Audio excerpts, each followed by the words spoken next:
আমি এবার যে ভিডিওটি দেখাবো, যে ডিজাইনটি দেখাবো, দেখতে থাকেন বন্ধুরা। আমি এখানে টাইপিং টুল নিলাম, নিয়ে এখানে লিখলাম happy birthday, HAPY happy BIRTHS happy birthday লেখার পরে আমি লেখাটাকে একটু বড় করলাম, এটাকে বোল্ড করে দিলাম। দেওয়ার পরে আমি এটাকে লেখাটাকে ভেঙে নেব। এর জন্য এখানে অবজেক্টে যেতে হবে, এক্সপ্যান্ড করতে হবে। ওকে করার পরে আমি লেখাটাকে আবার আনগ্রুপ করে নিলাম। নেওয়ার পরে আমি প্রথমে এই লেখাগুলোকে কালার দেব। এটা দিলাম, এরপরে এটা নিলাম।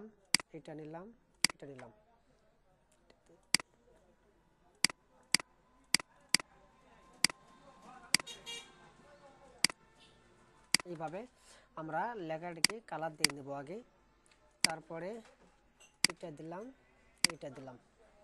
এটাতে এই কালার দেই। এখন আমরা এই আইটাকে একটু ছোট্ট করে নেই। নেওয়ার পরে আমরা একটা লাভ আঁকবো। এর জন্য কী করতে হবে, আমরা এখানে এই টুলটা নেব। নেওয়ার পরে আমরা এখানে এরকম করে কালারটাকে স্টক কালার দিই। এরপর আমরা ডিরেক্ট সিলেকশন টুল নেব, নিয়ে এই টুলটাকে নেব, নিয়ে এখান থেকে আমরা একটা ক্লিক দিলাম। দেওয়ার পরে ডিরেক্ট সিলেকশন টুল নিয়ে এরকম সিলেক্ট করে নিলাম। এইটাকে একটু এইভাবে নেমে নিয়ে আসলাম।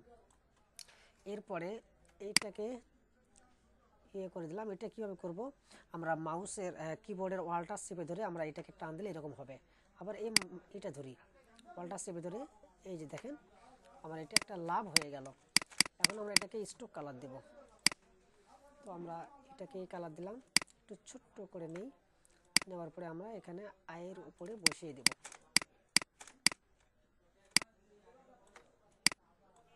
বসিয়ে দিলাম। এখন আমরা যে কাজটি করব, এটাকে গ্রুপ করে নিলাম। এইভাবে আমরা সবগুলো সিলেক্ট করে এইভাবে গ্রুপ করে নিলাম। নেওয়ার পরে আমরা আবার সিলেক্ট করে অবজেক্টে যাই। অবজেক্টে যাওয়ার পরে এখান থেকে আমরা পাথে যাব। পাথ থেকে অফসেট পাথ। এখানে অফসেটের মধ্যে আমরা পয়েন্ট দেব 0.10 দিয়ে আমরা ওকে দিলাম। এখন আমরা এখানে ফিল কালারে আমরা হোয়াইট দেব, স্ট্রোক কালারে আমরা যে কোনো একটা কালার দিলাম। দেওয়ার পরে এখন আমরা পাথ ফাইন্ডারে যাব। এই পাথ ফাইন্ডারে যাওয়ার পরে আমরা এখানে ক্লিক দেওয়ার পরে আমরা এক্সপ্যান্ড করার পরে আমরা এখানে রাইট ক্লিক করে এটার উপরে অ্যারেঞ্জ থেকে সেন্ড টু ব্যাক চলে যাব। এখন বন্ধুরা দেখতে পাচ্ছেন আমার ডিজাইনটি কত সুন্দর হয়ে গেল, তাই না? হ্যাপি বার্থডে, খুব সুন্দর একটা ডিজাইন কিন্তু অলরেডি হয়ে গেছে। ঠিক আছে, তো এইভাবে আপনারা সুন্দর ডিজাইন করতে পারবেন।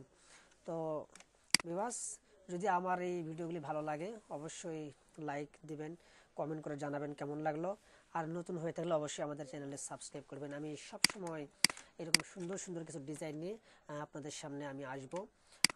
আমার একমাত্র উদ্দেশ্য হলো যে আপনারা কিছু শিখেন, কিছু করেন। যাই হোক, দেখেন ডিজাইনটি কিন্তু খুব সুন্দর আছে, তাই না? এইভাবে তোমরা বসে নিজের নামগুলো ডিজাইন করতে থাকবে।